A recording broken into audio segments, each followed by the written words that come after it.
बेटा राजीव, एक कप चाय तो मेरे साथ भी बैठकर पी सकते हो। 2 पल मेरे साथ भी बैठ जाया करो। आज हूँ कल नहीं, थोड़ा वक्त माँ के साथ भी गुजार लिया करो। सुबह मैं कमरे में रहती हूँ जब तुम जाते हो, फिर शाम में जब तुम्हें आवाज़ लगाती हूँ तो तुम कहते हो थक गया हूँ। तुम्हारे पास मेरे लिए थोड़ा भी वक्त नहीं है, सरला जी अपने बेटे राजीव से कहती है। राजीव बोला, माँ आपको किस बात की कमी छोड़ी है? पैसे खर्च तो कर रहा हूँ, काम वाली लगा कर रखा है। अब आप क्या चाहती हैं? बैठे बैठे पैसे नहीं कमाए जाते। अगर पैसे नहीं कमाऊंगा तो अपना परिवार और आपको कैसे रख पाऊंगा? आप तो घर में बैठी रहती हैं। मैं और सुमन दिन रात मेहनत करते हैं। सरला जी बोली, बेटा माँ के लिए पैसे से बढ़कर उसका बेटा होता है। तू मेरे प्यार को पैसे से मत तोल। घर में जो काम वाली लगा रखी है वह बिल्कुल अच्छा खाना नहीं बनाती। खाने के वक्त तक रोटी इतनी कड़क हो जाती है कि दांतों से टूटती नहीं। काम वाली बदल दो या फिर बहू को बोलो मेरी रोटी में थोड़ा सा घी लगवा दिया करे। इस उम्र में 2 वक्त का खाना अगर नहीं खाऊंगी तो बीमार पड़ जाऊंगी, फिर तुम्हारा ही काम बढ़ जाएगा। राजीव बोला, माँ आप तो घर में बैठी रहती हैं, अपने लिए 2 रोटी क्यों नहीं बना लेती हैं? सुमन ऑफिस जाती है, घर का काम आप खुद कर लिया करो। वो थक कर आएगी, फिर क्या करेगी? और हाँ, कल से आप बच्चों को बस स्टॉप तक छोड़ दिया कीजिए। मुझे बच्चों को छोड़कर आने में ऑफिस के लिए देरी हो जाती है। सरला जी सोची, चलो ठीक है, थोड़ी बेटे की मदद हो जाएगी। इतना कहकर राजीव तो वहाँ से चला गया। सुमन बोली, मम्मी जी इस उम्र में घी की रोटी खाकर कितना ताकत बढ़ाना चाहती हैं?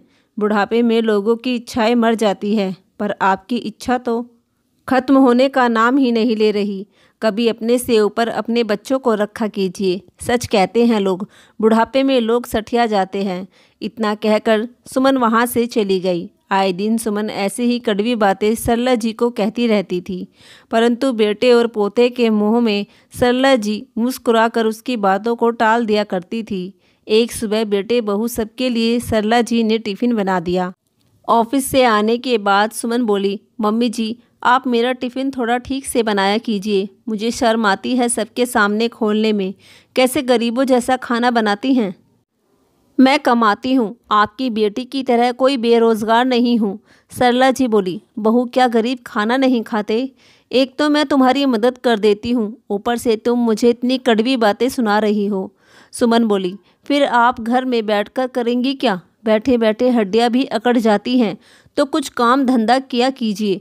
इतना कहकर वहाँ से चली गई। कुछ रोज बाद सरला जी की तबीयत थोड़ी बिगड़ गई थी, तो उन्होंने बेटे से कहा, राजीव मेरी तबीयत कुछ ठीक नहीं है, कुछ रोज की छुट्टी ले लो। राजीव बोला, माँ मैं कोई सरकारी नौकरी नहीं करता हूँ कि जब जी चाहा छुट्टी ले लिया। और आपको क्या करना है? लेटी रहो बस बिस्तर पर, ठीक हो जाओगी।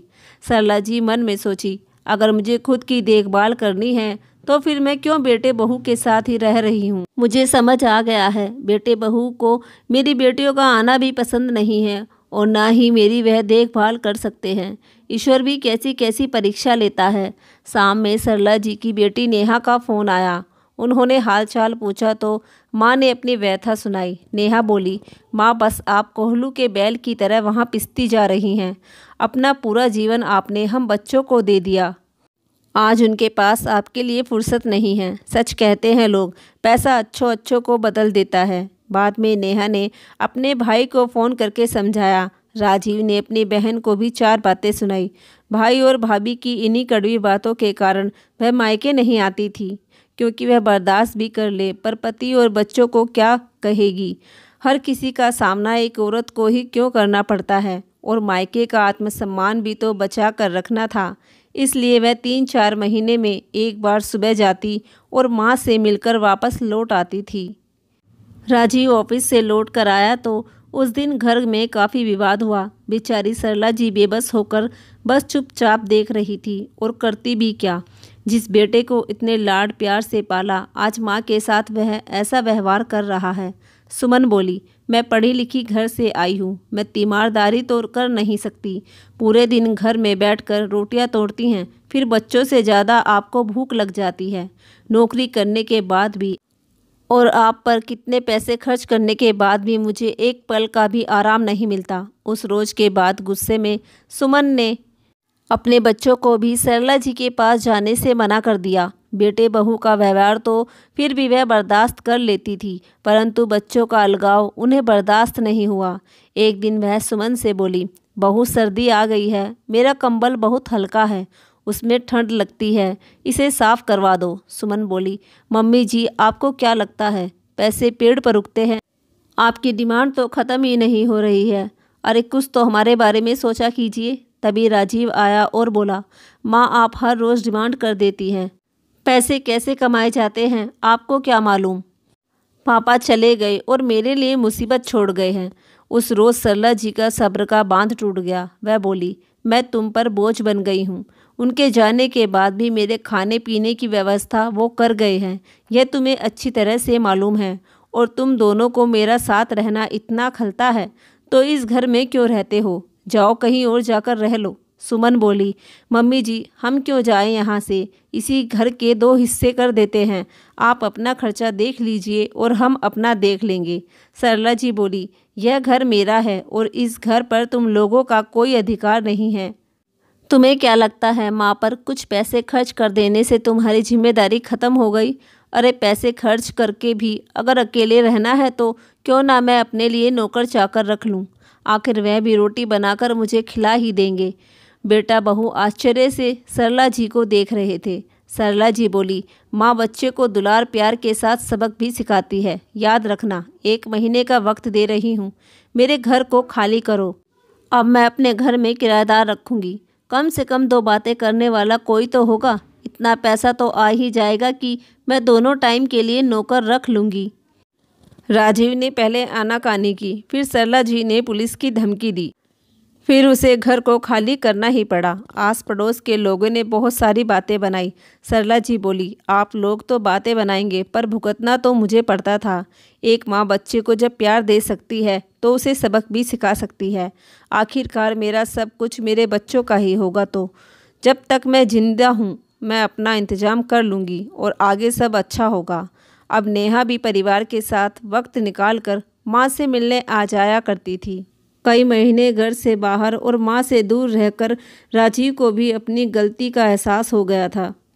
कई बार राजीव और उसकी पत्नी ने सरला जी के पास आकर अपने बुरे व्यवहार के लिए माफ़ी मांगी और फिर से एक साथ रहने के लिए कहा। कई बार माफ़ी मांगने के बाद सरला जी ने बेटे बहू को माफ़ तो कर दिया, लेकिन उनके साथ एक ही छत के नीचे रहने से साफ इनकार कर दिया।